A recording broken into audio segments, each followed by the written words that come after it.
Translation by His Divine Grace Srila Prabhupada.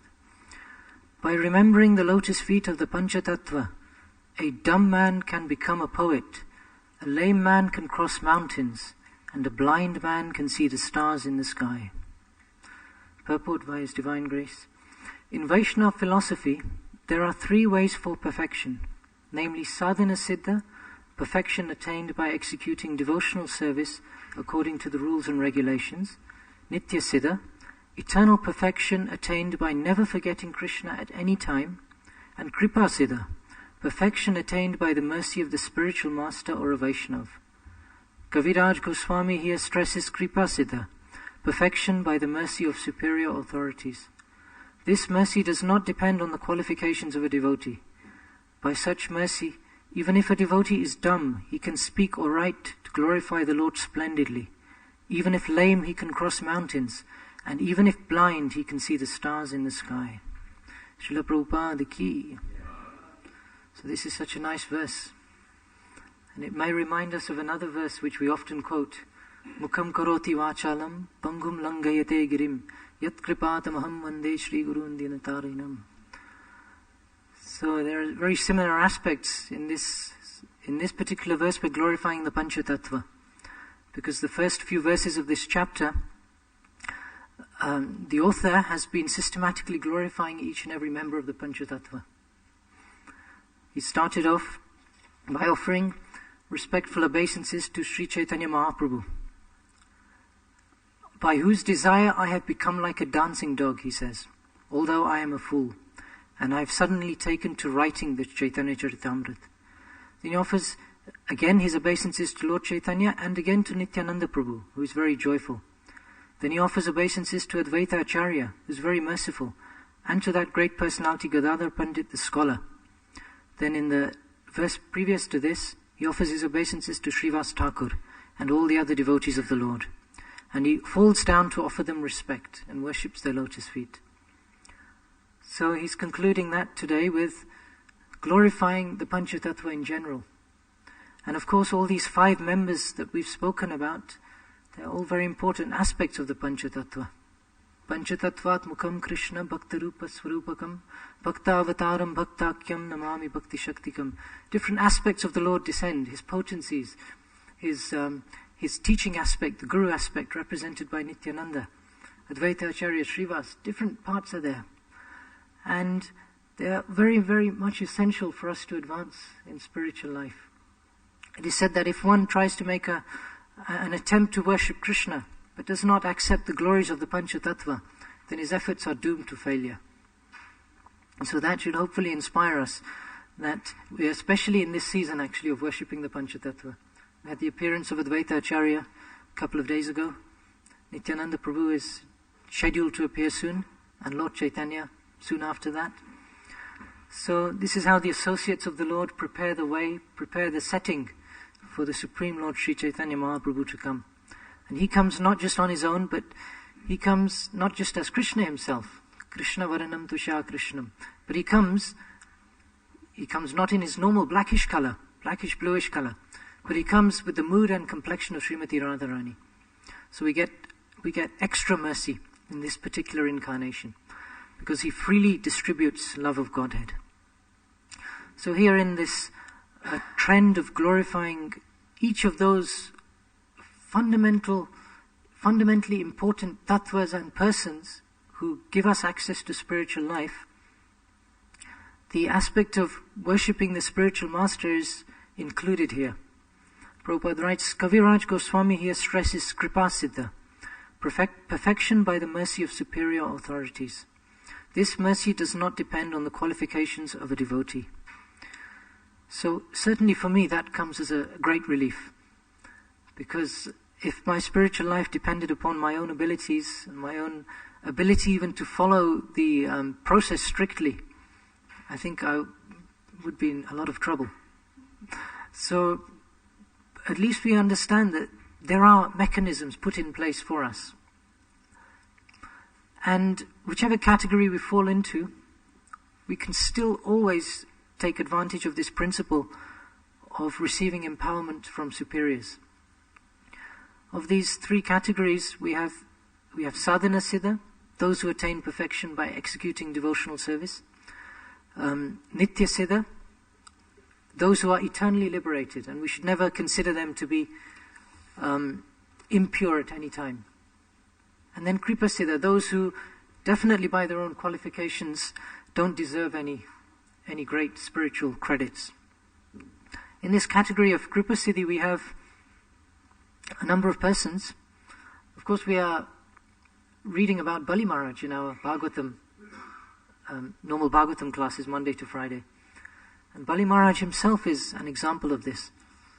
Of course Bali Maharaj is in a family of demons, really. He has to associate with so many unimpressive individuals who are not devotionally minded. But he has one great quality, is that he is related to Prahlad Maharaj.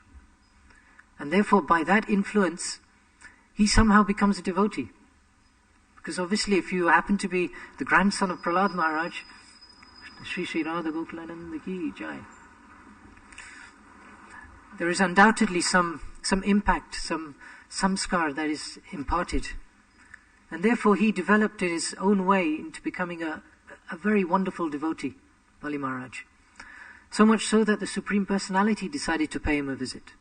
Now this is not normal. The Supreme Lord doesn't often just knock on your door and walk in.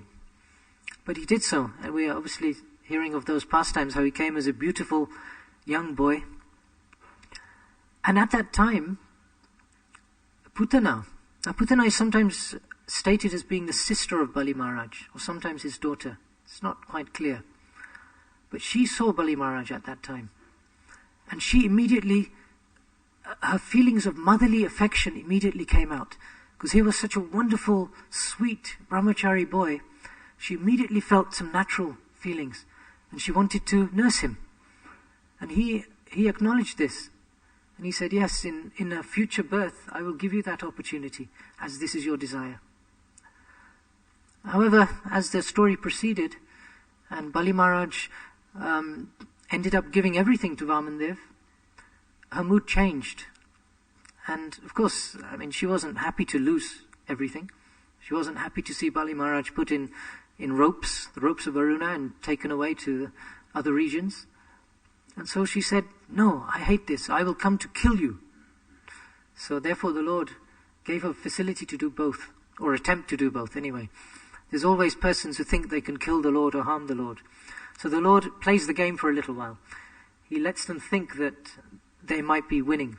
So even when we see him fight with demons, he has a good fight. And sometimes it looks like he's fallen down and he's unconscious. But then he gets up and finishes the job off properly.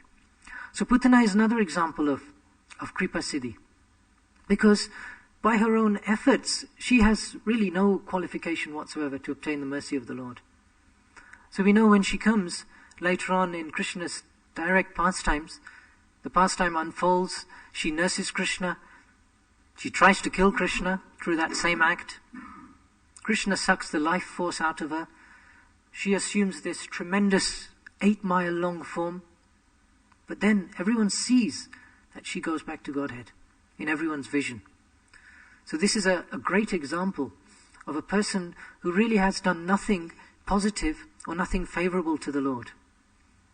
Anya vilashita shunyam jnana karma dhyanavritam anukulyena krishna anushilam bhaktiruttama. Devotional service is supposed to be performed by the advice of the Goswamis favorably for the Lord. Favorably, without a tinge of karma or jnana, and for the pleasure of the Lord. So definitely Putana, she did have this thought that she wanted to serve the Lord. And therefore she had that privilege. But somehow, by the great mercy she received from the Lord and from other devotees, she attained the position of a nurse in the Vaikuntha planets.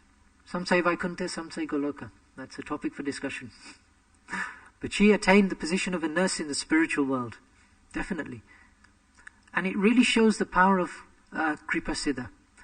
It also highlights an aspect of the Lord, which is that he is supremely independent and supremely powerful. He does not have to work by anyone's rules and regulations. He can at any time give his highest mercy to the most sinful person. That's his choice. Jagai and Madai are of course examples of this. They fall into this category also. Definitely not by their sadhana did they attain perfection. They received mercy from Haridas Thakur and Lord Nityananda. And simply by receiving that mercy, the Lord was favorable to them. In fact, it's only by their mercy that the Lord didn't kill them when he appeared on the scene with the Sudarshan Chakra. So the Lord is always supremely independent, and at any point he can give mercy to anyone. Aghasur is another one, who had no desire to please the Lord in any way.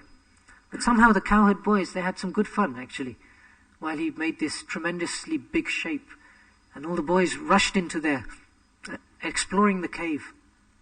But also he was connected to other devotees. So therefore he somehow received great mercy. And there's many, we could analyze all the different participants in Krishna's Leelas and put them into these categories: Kripa Siddha, Sadhana Siddha, Nitya Siddha. Nitya Siddhas, Prabhupada actually says that all of these three in the ultimate issue are actually equivalent in one sense, in that they become Siddha. They become perfect. Siddha is one who develops Siddhi. Now our Siddhi is not material type of Siddhi.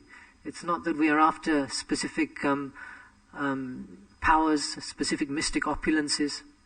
The perfection that a devotee aspires for is that they situate themselves in their constitutional position of being a servant of the Lord. So when one is situated like that, whatever the process was by which they got to there becomes almost insignificant. And therefore we also often hear that whatever a devotee did previously, prior to coming to Krishna consciousness, is not a major issue. It's not actually all that important. And sometimes one can actually commit an offense by considering a devotee's prior situation or qualifications, or as can be the case, disqualifications, in the pursuit of devotional service. If one has wholeheartedly surrendered to the Lord, then that is the thing that counts. So whether one has become a siddha through kripa, through just being eternally liberated, or through actually a strict practice of sadhana, they are to be worshipped equally. Within the category of Nitya Siddhas, there are, of course, the eternal associates of the Lord. If we read the Bhagavatam, we'll find many examples of Nitya Siddhas. The family members of Krishna, mother and father of Krishna, they are considered Nitya Siddhas. Prabhupada says in one place that yes, definitely they are not God. They are not Vishnu Tattva. They are Jiva Tattva. But they are Nitya Siddhas.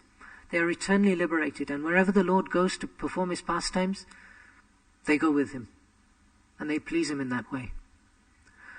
The Goswamis, we understand Rupa Goswami, Sanatana Goswami, definitely liberated.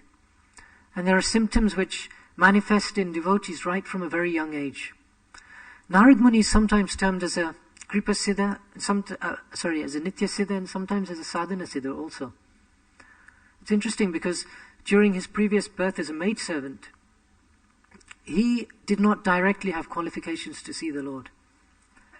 He had received mercy. Actually, all three perhaps are involved there. He had received mercy from the Bhaktivedantas who were engaging in their duties during the 4-month Chaturmas season. He served them, and he received mercy from them.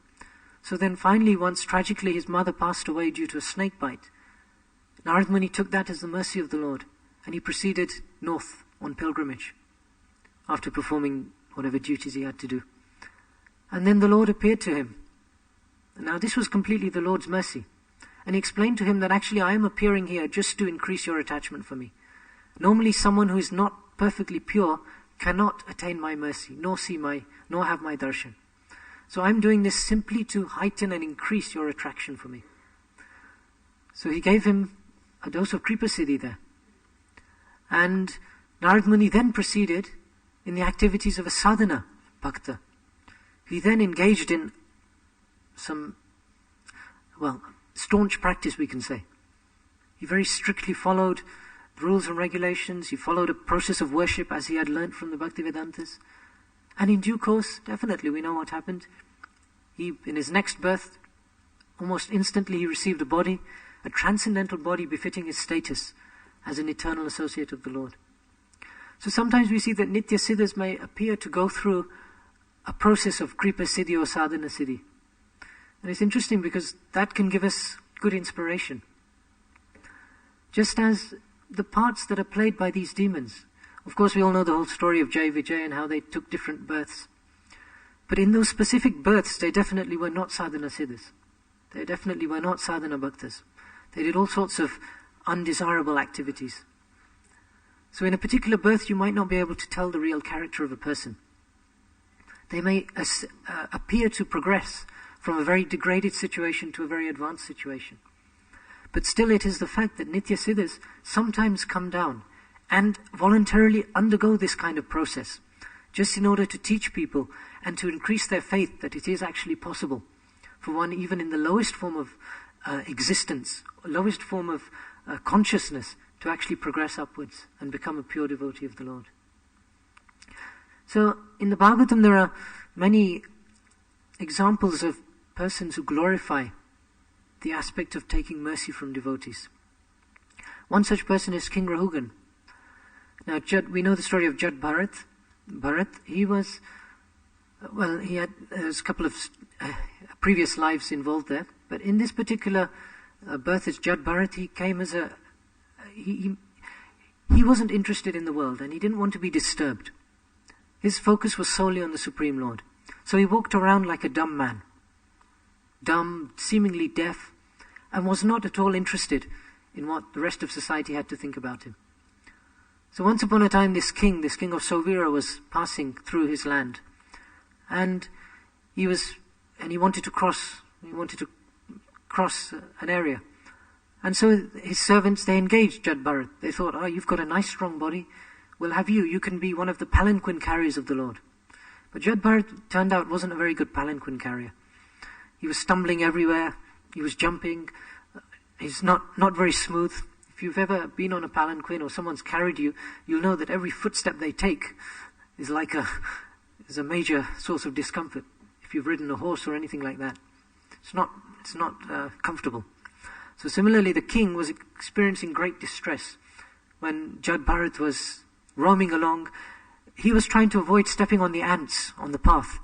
So if you can imagine, that added an extra feature to the journey. So if he saw an ant, he would sort of go sideways. But the person on the other side wouldn't necessarily do the same. So the king was being jolted here and there. And he finally got out and started to chastise Jad Bharat. And he called him all kinds of names. He said, you fool, you don't know what you're doing, you're just an ignorant idiot. And he went on and on, gave him a whole tirade. And he said, why don't you speak? What's wrong with you? Eventually, at a certain point, Jad Bharat started to speak. And he said, you're actually right. I am a fool. But I don't care. Because actually, I'm not this body. Everything you've said actually applies to this body, not to me. And so, although you may be walking around with this great title of the king of Sovira, who are you actually? Definitely, your body is nicely arranged with all wonderful garments. You have royal paraphernalia. You have good stature. You have physique. You have good weaponry skills. You are a natural leader. But who are you actually? You are claiming that I'm a fool, but you don't even know who I am. So then he proceeded to explain to him. And the king, of course, initially wasn't very happy with being spoken to in this way, as a king wouldn't be happy if some random person just starts criticizing them. Normally the kings dealt with such persons in a very undiplomatic way. Argumentum ad baculum, using the stick. So the king, he proceeded to question. He realized, actually, I'm hearing something which is quite advanced, not normal. And he proceeded to question him more. He said, how is it that we are all under this illusion that we very much seem to be this body, and you're saying yet we're not this body, so who are we? So Jad Bharat proceeded to explain to him. And then King Rahugan said something very interesting. He quotes a verse which is a famous verse. Rahuganaitat. King Rahugan said, Tapasanayati na chejaya nirvapanat grahadva na chandasanaiva jalagni suryair vinamahat padarajo bhishekam. He said that one can attain devotional service and become a devotee of the Lord only if they render devotional service. Only if they please a devotee of the Lord. It doesn't matter whether one adopts very strictly the rules and regulations of brahmachari life, chandasa. It doesn't matter if one adopts great austerities in life, sitting in the midday sun, surrounded by coals with fire, in the heat of summer. Nor does it matter if one submerges themselves in icy cold water in winter. Nor does it matter if one adopts the principles of vanaprastha life very strictly. Nor does it matter if one becomes a sannyasi and roams the earth perfectly.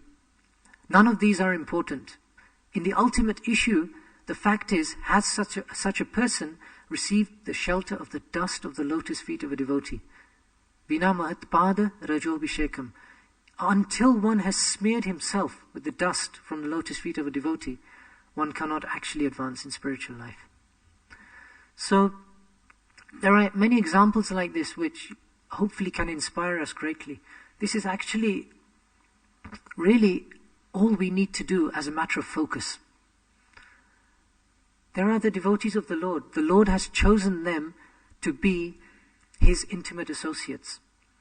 The Goswamis very clearly explain that if we want to advance on the path of bhakti, we have to simply find an associate of the Lord and surrender to them and serve them and please them. And then by their mercy we go back. Now we may be wondering, what about all these other ways then? There's kripa, there's nitya siddha, there's sadhana siddha. What about the elaborate process that is described in the literatures the Goswamis themselves write? Although they always maintain that the mercy of a devotee is the most important aspect, why do they give us so much literature? Bhakti Rasamrita Sindhu, nectar of devotion, nectar of instruction. Why do they give us so many instructions? Well, these actually serve to please the devotees. Mahaprabhu, of course, wanted the Goswamis to write very systematic delineation of spiritual life, so that persons can engage in activities which connect them to Krishna. So that we have 64 aspects of devotional service, 64 items, which are considered very, very important, very potent. And by performing those, we connect ourselves to the Lord. There are many examples where we see someone has engaged in strict sadhana, strict practice, and yet there was an aspect of kripa which was required for them to become fully satisfied or fulfilled. Of course, we sing during Damodar Ashtakam the pastime of Mother Yashoda and Krishna, and how we know that the rope was always 2 fingers too short. So the explanation given by our acharyas, of course, is that 1 finger represents our own endeavor. While things were going smoothly, Mother Yashoda was just trying to catch Krishna, just as she would a normal child, a normal boy, naughty boy. Yes, Krishna always left the rope 2 fingers too short. Then when he saw that she was actually exerting herself, beads of perspiration running down her face, and she was actually becoming quite exhausted, tired, she was breathing heavily, then Krishna allowed himself to be caught. So the acharyas explain these 2 fingers, this special rope, this shortage in the rope represents our endeavor and the mercy of the acharyas. So these things are all very much intimately connected. Yes, we are supposed to find the most exalted person and serve them. But then service means following their instructions. And what do? What are their instructions? Their instructions are that we engage in the process of sadhana. So it's not one or the other. If we are to make any kind of hierarchy, definitely getting the mercy of a devotee is the highest. There's no doubt about that. That's the starting point for our devotional lives. Either we get a book from Prabhupada, we get a book of Srila Prabhupada's given to us by someone, which is a form of kripa coming to us, with instructions on sadhana within, which will allow us to perfect ourselves in due course. Or we meet a devotee who gives us some mercy, some kripa, and we engage in a process. We may not know anything about sadhana at that point. We may not know what to do. We may not know how to chant. We may not know about the 4 regulative principles. But simply by our association with that person, we may advance more and more. So different people have different exciting journeys in their pursuit of Krishna. And somehow or other, the Lord arranges that eventually, even if they started off by receiving some mercy despite their disqualifications, eventually they will follow this process of sadhana, because it is recommended even for those who are perfected. One very good reason for this is that it gives a good example to others. People need living examples of sadhanas, of sadhana practitioners. Otherwise, if someone is simply a kripa siddha or a nitya siddha, that might not inspire the general people. Because they'll be thinking, oh, okay, these pastimes in the Bhagavatam, they're good, they're just for the perfected persons. We know Bhagavatam is the discussion of the devotees and the Lord. Oh, well, there's always seems to be some trail, how this demon was actually a devotee. So actually, none of this really applies to me. So simply to defeat this point, even such persons will engage in sadhana. Narad Muni engaged in strict sadhana. Dhruva Maharaj engaged in strict sadhana. Jaga and Madai engaged in sadhana. Mayadevi herself, who came to dissuade Haridas from his path, she engaged in strict sadhana. Whatever the starting point, one engages in strict sadhana. Because it's just the natural thing to do. It's the requirement that one has to go through. Sadhana, of course, in its general sense means practice. We have our 4 eggs, we have the holy name. This is the fundamental sadhana for any devotee. And so, in this way, devotional service continues. There are different aspects, different wonderful paths that people take. And devotional service definitely is an adventure. And a lot of us have a lot of fun in devotional service. Sometimes a lot more fun than we had outside. Actually, ultimately, everyone has more fun in devotional service than they had before they came to devotional service. It just takes a little while. Because sometimes, as it explains in the Gita, activities in the mode of passion are very juicy in the beginning. They're enjoyable. But then in due course it becomes bitter. It becomes a bitter experience. But activities in the mode of goodness, or transcendental activities, they seem to be very bitter in the beginning. But they become relishable. Much, much, much more than normal activities. And so we all have this wonderful opportunity to take shelter of any of these categories of devotees. There are so many devotees around. Some are definitely nitya siddhas. Some are expert sadhana siddhas. We all know who they are. Some are definitely kripa siddhas.